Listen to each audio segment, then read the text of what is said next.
Bonjour à toutes et tous, bienvenue dans les coulisses du Grand Lyon. Mon invité du jour, Mohamed Boudjelaba. Bonjour. Bonjour. Alors vous êtes l'ancien maire de Givors puisque les élections municipales ont été annulées par le Conseil d'État le 20 octobre dernier. On votera ce dimanche à Givors et dimanche prochain s'il y a un deuxième tour. Donc vous vous représentez à la tête d'une liste écologique. D'abord, qu'est-ce qui s'est passé sur cette annulation? Le Conseil d'État estime qu'il y a eu des graves agissements et que vos partisans ont troublé la sérénité du scrutin sur au moins 2 bureaux de vote.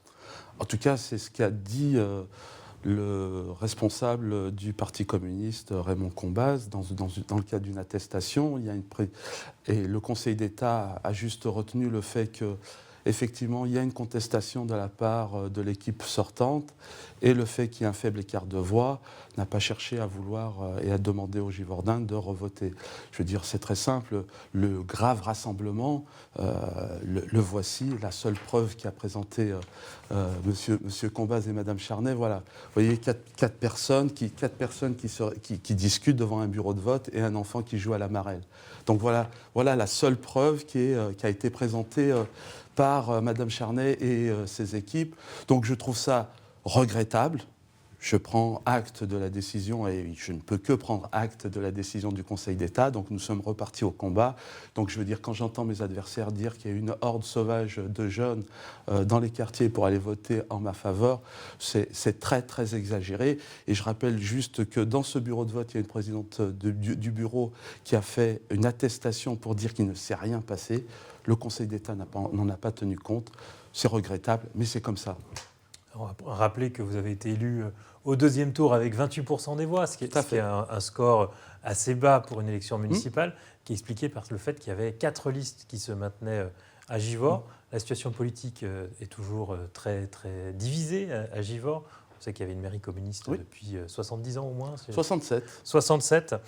Et que vous étiez le grand dénonçateur du clientélisme, du favoritisme qu'il pouvait avoir dans cette municipalité, notamment son ancien maire Martial Passy, qui a été condamné d'ailleurs pour favoritisme. Comment on passe de ce rôle d'opposant à ce rôle de maire? Il faut se mettre au boulot. Il faut être présent de 8h du matin jusqu'à 21h le soir, en période Covid, réorganiser les services, remettre du sens à l'action publique. Donc c'est tout ce travail-là qu'on a fait pendant 15 mois.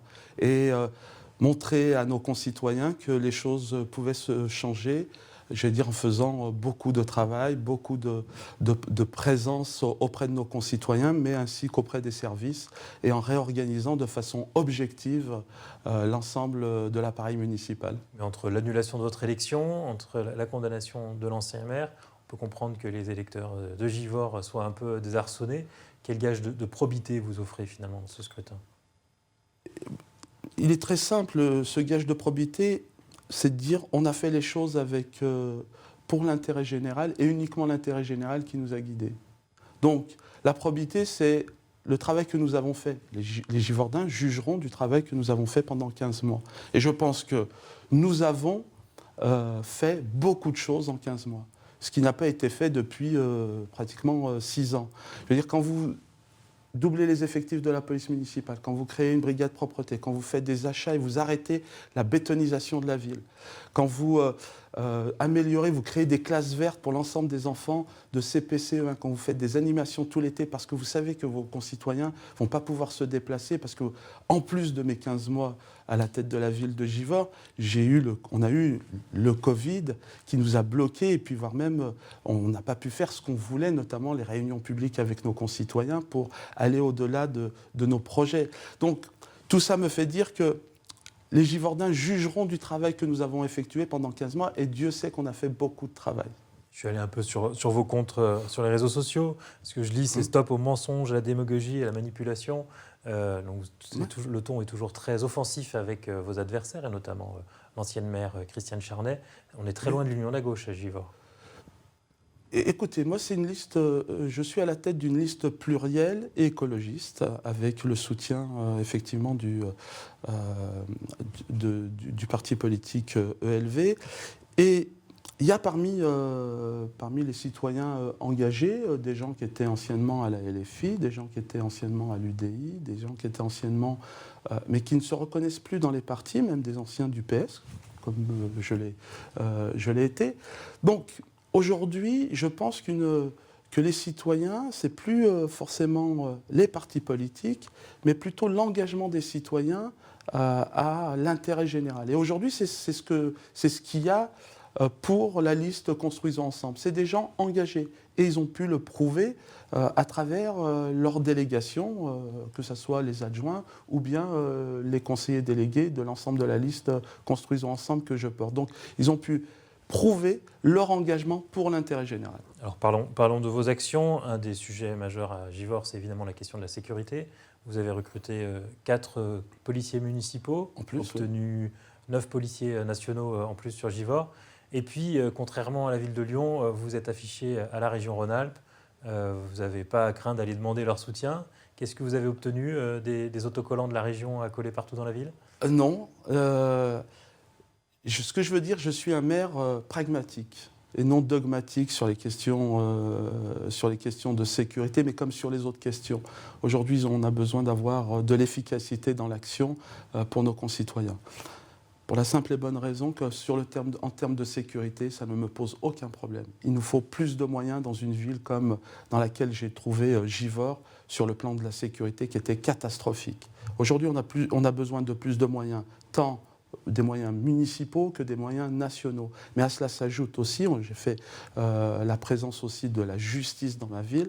Et pour revenir vous êtes allé voir la région ? J'ai été voir la région et j'ai demandé... Et vous n'avez rien obtenu ? Pour l'instant, je n'ai rien obtenu et j'espère de toute façon, et j'irai voir à nouveau quand je serai réélu, à voir le président de la région Rhône-Alpes pour lui demander des moyens pour ma ville. Parce qu'ils sont importants. Je veux dire, on a de telles difficultés qu'il nous faut des moyens supplémentaires pour pouvoir apporter de la sécurité à nos concitoyens. Parlons de la question de l'emploi, qui est évidemment un sujet majeur à Givors aussi. Qu'est-ce que vous pouvez faire pour ramener de l'emploi dans cette ville ? C'est très simple. J'ai comme exemple, là, durant les 15 mois, nous avons une friche industrielle qui n'a pas bougé depuis que je la connais. La friche FIV-Famer.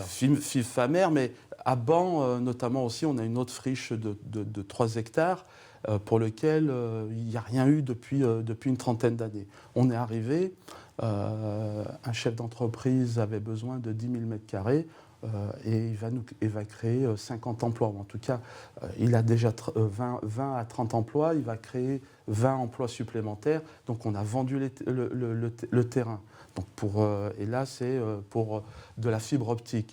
Et sur le site Famer, FIV-Famer, on travaille de concert, main dans la main, avec l'exécutif de la métropole pour nous ramener de l'emploi, des sièges sociaux à cet endroit-là. Vous avez refusé un dépôt de logistique ? Oui, pourquoi on a refusé de la logistique ? Parce que ça pose un problème de déplacement, c'est de la logistique du dernier kilomètre, et ça aurait saturé la ville.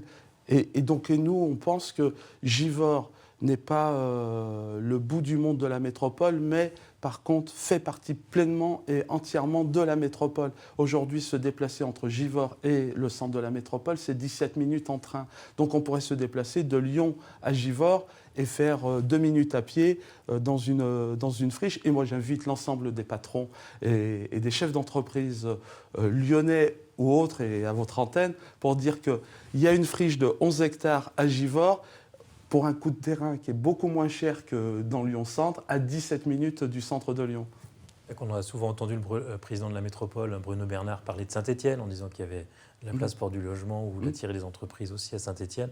Finalement, vous vous rappelez l'existence de Givors, quoi. Complètement. Et Givors doit avoir sa place et toute sa place dans la métropole, tant en termes d'emploi. Et aujourd'hui, nous travaillons avec le président Bernard sur des emplois, mais c'est des projets qui sont au long cours. Ça veut dire qu'il faut préparer tout ça, il faut faire venir tout le monde autour de la table, et je pense qu'on va réussir. En revanche, Givors reste extérieur au réseau de transport en commun lyonnais, puisqu'on pourrait y aller en bus, mais enfin, en réalité, on y va plutôt en TER. Je vous éviterai d'y aller en bus, parce Voilà. que Oulin-Givors, 1 h 15, c'est très long. Et donc, c'est un TER qui est plutôt fréquent, mais qui reste à 5,10 € et qui s'arrête à 23 h en soirée. C'est ça. C'est d'où, avec le maire de Grigny, nous défendons la question d'un RER, vous l'appelez comme vous voulez, mais en tout cas, plus de fréquences entre Givors et Lyon. Et puis, pour revenir aussi à la région, on défend aussi la question du tram-train entre Brignais et Givors, de réouvrir cette ligne qui est une ligne très très ancienne, qui était même, je crois que c'est même une ligne militaire. Donc, et là, je sais qu'il y a des discussions entre la région et la métro, mais voilà, assez difficile. Mais j'espère que le président Wauquiez mettra les moyens pour ouvrir cette ligne durant ce mandat-là, parce que c'est important sur la rive droite du Rhône qu'on puisse aussi avoir une possibilité de relier Brignais, Saint-Genis-Laval, et pour revenir sur la métropole, et la rive gauche avec la ligne Givors-Pardieu. Là aussi, plus de fréquences, plus de trains, et surtout faire en sorte que nos jeunes puissent aller sur Lyon avec un ticket unique. Parce qu'aujourd'hui, le tarif est excessivement cher pour l'ensemble de nos concitoyens. Ce que vous pourriez demander à Bruno Bernard, en revanche, c'est peut-être un téléphérique. On voit qu'il a du mal à le faire à Francheville. Et vous aimeriez bien en avoir un avec le plateau mornantais. Eh bien, permettez-moi de saluer le porteur de projet qui a été un ancien conseiller municipal, Roger Fréty, qui peut-être était trop en avance sur son temps à l'époque. Ça fait plus de 20 ans qu'à Givors, nous portons le projet d'un téléphérique sur notre territoire. Et le relier aussi, vous savez, Givors fait partie sur sa rive gauche, c'est l'Isère, Chasse-sur-Rhône, et aussi le plateau mornantais pour éviter la congestion de notre ville et les bouchons, parce qu'au final, les bouchons de Givors sont connus maintenant nationalement. Ça veut dire, si vous voulez vous rendre à Saint-Étienne, vous dites, va falloir, il y a les bouchons de Givors, le nœud Givors-Ternay, et du fait qu'il n'y ait pas la 45, effectivement, une des réponses peut être le téléphérique sur Givors. Et je pense que ça peut être une vraie réponse.